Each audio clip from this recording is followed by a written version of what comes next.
Salutations à toutes et à tous, j'espère que vous allez bien en cette période de confinement. Tout le monde s'occupe comme il peut. Aujourd'hui il fait pas très beau chez nous, donc tu vois, on a fait les devoirs des petits ce matin, et il y en a, on s'occupe des plus petites, on fait des jeux, on bricole, enfin on trouve toutes les activités possibles, on refait le ménage là où on l'a déjà fait, enfin bref. Moi, pour ceux après qui travaillent pas, moi je reprends le boulot demain, hein. Et oui, tu le sais, par ma fonction à l'hôpital, etc., etc. Bon bref, là je vais pas te parler de ma vie, je vais revenir sur une polémique, la polémique Kim Glow, mais pas cette fois pour l'enterrer, parce que je pense que tout le monde lui a assez mis le compte. Moi-même, dans un passage d'une demi-vidéo, je lui ai accordé quelques minutes pour ce qui se passe maintenant en fait. En fait, ce qui me dérange, c'est les causes de comment on en est arrivé là, je vais développer. Donc Kim Glow, de son vrai nom Sophie Lone, parce que tu sais que quand moi je parle de quelque chose, j'essaye de me renseigner. Donc c'est une influenceuse qui est née en 85, donc il y a 35 ans cette année, qui a fait beaucoup d'émissions, les Marseillais et les Ch'tis, les Marseillais à Rio, etc. Donc pas que je regarde ces émissions, tu le sais très bien, mais bon, en me renseignant, j'ai vu un peu tout son parcours. Donc c'est comme ça qu'elle s'est fait connaître, etc., etc. Bon, bref, la polémique, tu la sais, tu la connais. Elle était en Tunisie, des vidéos, ouais, je t'ai vu dans la piscine, pour après pleurer à l'aéroport, Tunisie dictature, etc., pour après refaire la meuf bien quand son avion arrive. Donc elle s'est fait un peu torpiller par tout le monde, à juste titre. Bon, derrière, elle a eu des propos assez virulents contre les smicards. Donc je vais pas te remettre l'extrait, tout le monde l'a vu. Effectivement, là, elle s'est viandée, là, elle s'est vautrée publiquement, elle est allée trop loin. Résultat, ces gens-là, il faut savoir qu'ils sont gérés par... Il y a des gens derrière, des avocats, des agences qui gèrent ces gens-là, qui ont dû lui dire on va vite faire une lettre d'excuse, un mot d'excuse, parce que quand tu vois comment est rédigé le mot d'excuse, qu'elle met quelques temps après, tu te doutes bien que c'est pas elle qui l'a rédigé. C'est pas sa manière de parler, et attention, les fautes d'orthographe en général quand ces gens-là écrivent. Et franchement, c'est pas un cliché, tu le sais que c'est vrai. Donc bref, les excuses sont présentées, mais le mal est fait. Il y a des choses, tu vois, qu'il ne faut pas dire. Elle s'est fait torpiller par tout le monde, par des influenceurs, par d'autres youtubeurs. Mohamed Eni lui a mis le compte, mais alors franchement, là, il a défoncé. Le passage sur l'orteil, franchement, il m'a régalé. Bref, mais ce que je veux en venir, c'est pourquoi on en arrive jusque-là. Bon, elle, c'est une parmi tant d'autres, en fait. C'est une dégain qui a été mise comme ça, et qui, derrière, s'est viandée. La télé-réalité, toutes ces émissions, les Marseillais, les Anges, tout ce qui existe, l'île de la Tentation, la Maison des Secrets, tout ça, toute cette merde télévisuelle qui existe depuis maintenant des années, et que tout le monde accroche, surtout la nouvelle génération, que tout le monde accroche comme ça, et même ils votent pour eux et tout, gaspillent des SMS. Ces productions-là, il faut s'attaquer directement aux productions. Et les grosses productions, ce sont quoi? Une des grosses productions s'appelle La Grosse Équipe, tu peux vérifier, je me suis renseigné, et l'autre c'est Bonigé Productions, qui produit le 3/4 des émissions de télé-réalité en France, et voire des fois aux États-Unis. Ils produisent de la grosse merde. Ils fabriquent des idiots, ils fabriquent des monstres, ils fabriquent des putabuzz.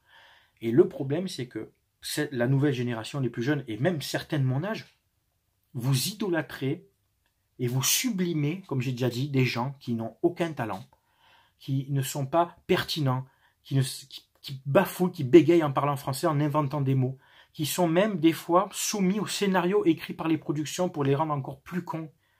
Les Kim Glow, les Maëva machin, les Nabila.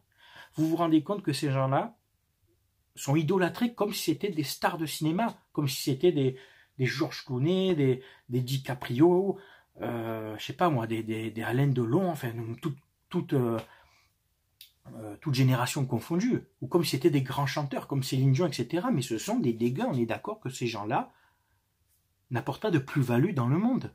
Qu'est-ce qu'ils ont comme talent, à part faire les cons, dire des phrases de merde et montrer leur cul? Et ça, j'en ai déjà parlé. Sur Insta, si tu veux faire du buzz, que t'es une meuf, tu montes ton cul. Kim Glow, comme je te dis, je la cite elle, parce que bon, la polémique et l'acharnement est tombé sur elle, mais c'est une parmi tant d'autres. Et le fond du problème, ce sont ces émissions que vous regardez. En fait, il faudrait vraiment, je vais être radical et franchement en mode extrême, il faudrait arrêter toute cette merde télévisuelle. Et tu vois, c'est marrant parce que ça me fait rebondir. Elle est suivie par 1 million de personnes sur Insta. Et souvent, on me dit, quand moi j'ai eu des clashs avec des Parisiens, l'argument des petits haters, des petits prépubères de 15 ans, Ouais, mais toi, t'as que 5 000 abonnés, et lui, il en a 100 000. Genre, en fait, vous regardez que ça. Vous estimez une personne en fonction de ses vues et en fonction du nombre de gens qui la suivent. Mais ça ne veut rien dire. La preuve que c'est bidon comme argument, c'est qu'une Kim Glow a 1 million d'abonnés, et voyez un peu le niveau intellectuel qu'elle a. C'est bon, l'exemple, il vous a suffi là? Elle, mais il y en a d'autres comme ça, des Nabila qui ont je ne sais pas combien d'abonnés sur tous les réseaux sociaux. Concrètement, parlons franchement, bon, elle m'a rien fait, elle n'est pas méchante, mais elle est idiote. Et commencez pas à me dire certaines normes, mais en fait, elle est intelligente, elle se cache son jeu. Non, non, non, non, non, elle est comme elle est. C'est juste que les productions se servent de son image de bimbo imbécile. On le voit sur les plateaux télé, elle force pas, elle est vraiment idiote. Donc, si tu veux, voilà, les propos de Kim Glow m'ont choqué. L'acharnement derrière est allé peut-être un peu trop loin, les menaces de mort, etc. Je pense que c'est beaucoup trop. Je pense que là, elle a payé, ouais, elle a ramassé, je pense que pendant un moment, elle va se faire oublier. Mais qui est responsable de tout ça? Voilà, c'est là où je vais en venir. Qui est responsable de toute cette merde? Ce sont ces productions qui prennent des gens lambda, des beaux mecs souvent, hein. C'est vrai que les mecs, on peut dire, c'est des beaux gosses, et les femmes, c'est des bimbos qui sont malheureusement à chaque fois tout trop faites, ou qui se font tout trop faire après. Il n'y a plus rien de naturel chez elles. Et après, on les met au devant de la scène, et elles sont suivies par des gens, et après, elles travaillent avec des marques en partenariat, comme l'autre avec Chanel, avec GoPromo Voyage. Mais vous donnez de l'importance, vous faites des partenariats avec des gens comme ça. Pourquoi? Parce que ces gens-là sont suivis par cette nouvelle génération qui pense qu'il faut, pour réussir, il faut faire comme elle. Je vous lance un message à vous les jeunes, ne prenez pas ces gens comme exemple. Ne prenez pas ce modèle de vie comme une réussite. On l'a bien vu, la preuve, ça va jamais trop bien loin. Tu kiffes un peu pendant quelques années, mais concrètement, tu es qui? Tu es dégueu. Ça retombe très vite. Après, l'anonymat arrive très vite. Ne prenez pas ces gens comme exemple. Travaillez à l'école, faites des études, allez au bout de vos projets, instruisez-vous, développez votre intellect, mais ne prenez pas ces gens comme exemple. C'est pour moi, ce sont des débiles, ce sont des pantins. Au-dessus, ça tire les ficelles, et puis au bout d'un moment, on jette à la poubelle, on en prend d'autres. Voilà. Ne prenez pas l'exemple de ces filles qui se font toutes refaire des opérations à gogo. Si tu es un peu forte, c'est pas grave, tu es belle comme tu es.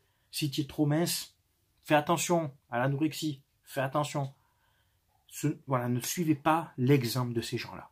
Je sais que mon message ne va pas être entendu et suivi par beaucoup de gens, mais c'était vraiment le coup de gueule que je voulais lancer contre en fait toute cette machination, toute cette entreprise de production de ces gens-là qui après, quand ils sont livrés à eux-mêmes, qui balancent des phrases comme c'est sorti avec Kim Glow, se font défoncer derrière. Parce qu'on met au devant de la scène des gens qui sont pas prêts, ici. Voilà, c'était tout pour cette vidéo. Tu le sais, avec moi, pas de langue de bois. On respecte les avis de chacun, bien entendu. Tu peux débattre, tu peux donner ton avis. Si tu veux me suivre sur mes réseaux sociaux, je te mets l'image ici avec toutes les adresses, on peut dire entre guillemets. Et je vous oublie pas, ne vous inquiétez pas. Je vous prépare des débriefs d'anciens matchs, d'anciens grands matchs de l'OM. Ne vous inquiétez pas, c'est prévu.